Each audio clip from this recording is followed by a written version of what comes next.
Ikaze inshuti bakunzi bacu ba Divine Misericordia Iwacu Rwanda TV, turabakiriye mugire amahoro y'Imana. Aka kanya rero turabakiriye mu kiganiro cyacu, tugiye kugira ikiganiro muri aka kanya kivuga ku gisibo gitagatifu.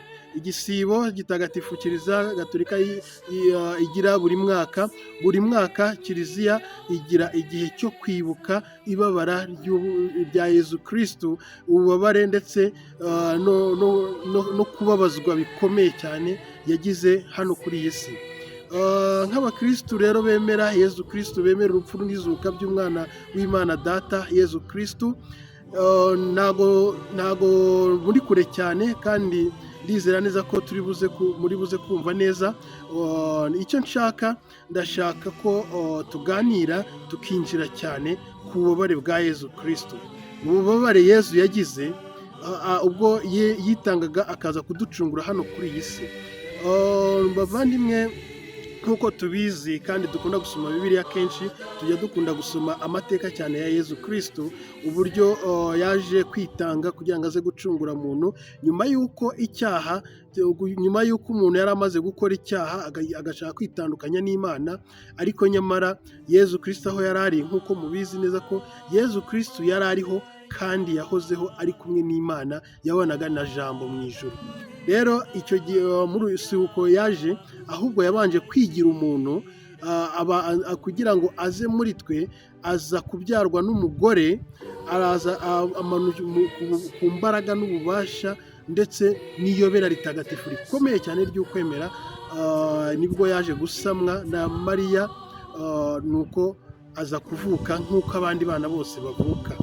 Ariko misiyo ye mu by'ukuri yari iyo kugira ngo acungure umuntu, yongere abe ikiraro, yongere kuba umuhuza n'umuntu n'Imana, kubera ko hagati y'umuntu n'Imana hari harajemo icyo twakwita ko ari lift valley, cyangwa se twakwita ko ari nk'igikombe, igishanga se.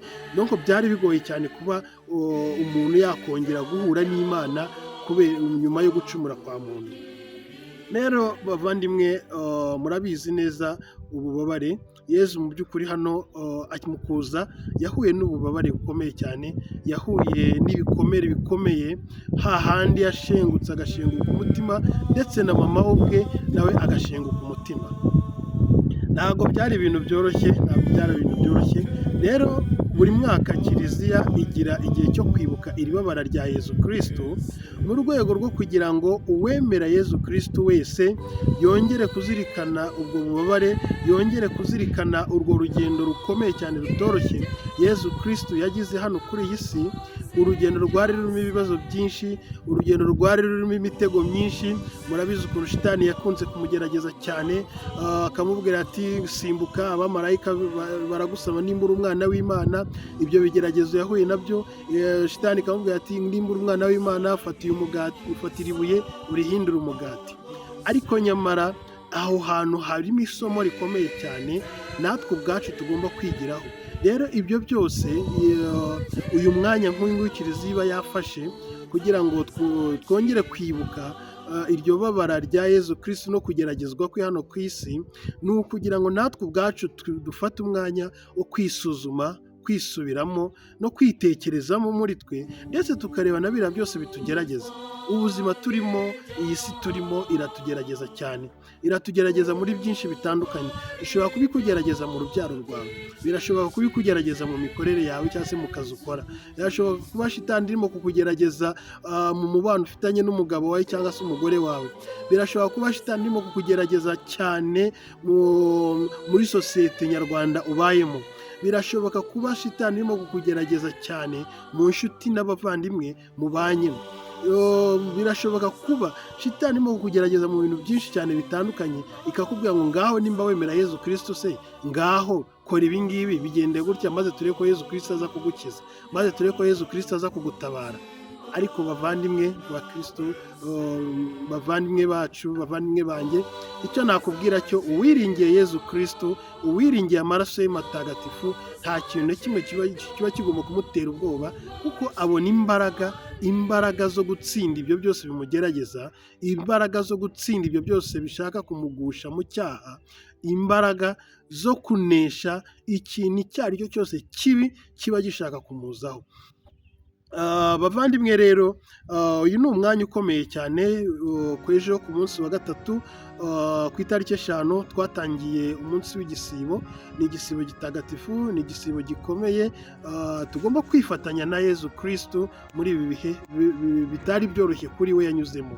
Rero twifatanye nawe tunyuze muri ubu buryo bwo kwigomwa, kwitanga, gufasha abantu hirya no hino, abarwayi tubiteho, natwe ubwacu dufata akanya ko gukora desert cyangwa se gukora kwiyiriza.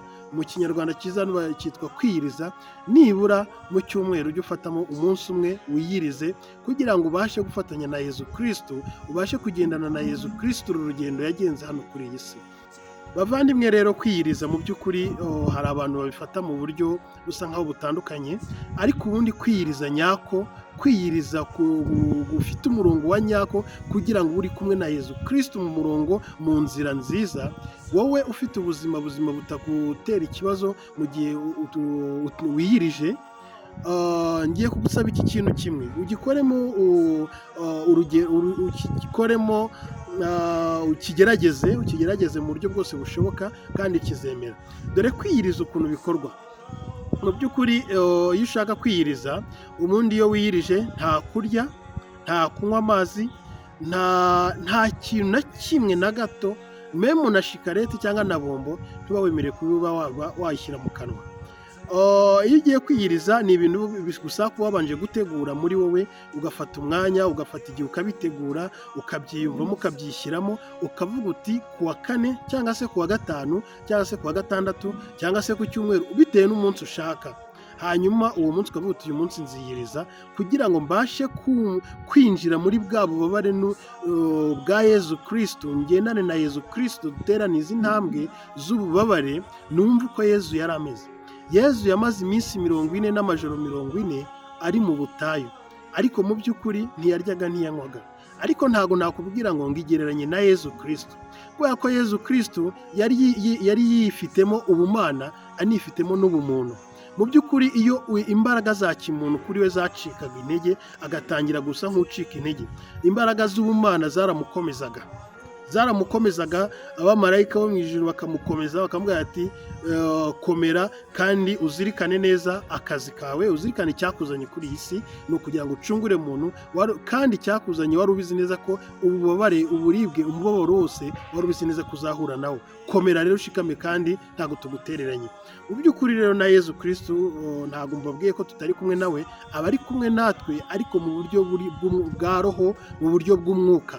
Ntago turi kumwe nawe mu buryo bw'umubiri, mu buryo murebesha amaso yanjye y'umubiri, murebesha amaso y'umutima. Kwa kwizera, byose bikorerwa mu kwizera. Yewe nkizera mvuga ni Yezu Kristo, ndabizi neza ko ari mu ruhande rwanjye, ndabizi neza ko Yezu Kristo ari kugendana nanjye, ndabizi neza yuko Yezu Kristo ari muri njye, aragenda muri njye. Uko kwemera rero niko kunyumvisha kandi ukanyemeza neza yuko Kristo ari kumwe nanjye. Rero muri uku kwiyiriza, ntago nakubwira ngo mara iminsi 40 n'amajoro 40 utarya utanywa, ari ugusenga gusa, ariko fata umunsi umwe byibura muri iyi minsi 40, ujye ufata umunsi umwe mu cyumweru. Iminsi 40 ntekereza neza ko n'ibyumweru bigera kuri 5, n'ibyumweru 5 hafi 6, n'ibyumweru 5 birengaho iminsi. Uvuga ngo twafata ubwo n'ibyumweru, n'ibyumweru 6. Ibyo byumweru 6 rero, ibyo byumweru 6 nibura fatamo umunsi umwe muri icyo cyumweru, uvuge ngo uyu munsi ntago ndi burye, ntago ndi bunywe, uyirize. Hanyuma urabitegura gute rero? Uravuga uti ejo kuwa 5 nzakora desert cyangwa se nziyiriza, nzakora ubutayu. Ejo noneho uyu munsi reka dufate ko uyu munsi ari kuwa 4, urimo urategura ejo kuwa 5.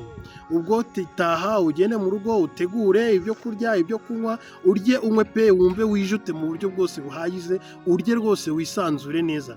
Hanyuma niba uriye saa 3 z'ijoro cyangwa se saa 4, kuva saa 4 uzongera kurya ejo kuwa 5 saa 4 z'ijoro.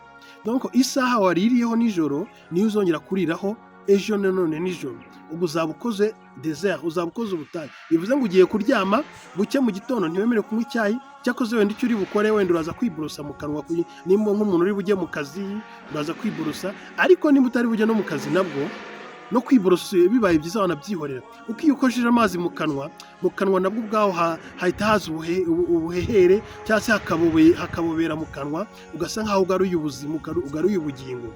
Ariko ntabwo ariko bimeze, wikwiriye ugira amazi na busa ukoza mu kanwa, iriza uwo munsi wose nta kurya nta kunywa, ahubwo ufata akanya ko gusenga wakagombye byibura gukora isengesho inshuro uburyo byibura bune buri special, ni uburyo bune ku munsi, ubundi bwakaba uburyo butanu. Senga saa 9 za mu gitondo, senga saa 12 za mu gitondo, saa 6 z'amanywa, saa 9 z'amanywa ishapule y'impuhwe z'Imana, na saa 12 za nimugoroba ukore irindi sengesho. Hanyuma ukaza kongera gusenga rero isengesho ryo kuryama ari ryo twita compli. Rero ni isengesho uvuga mbere y'uko uryama. Rero izo nshuro wakabaye uzikora cyangwa se ukabanza ukazisenga, muri wa mwanya wafashe wo kwiyiriza, izo nshuro enye ugomba kuzikoramo isengesho. Cyangwa se ntabwo mvuze ngo mara umunsi wose urimo gusenga, senga izo nshuro ariko ufate n'undi mwanya wo gukora meditation.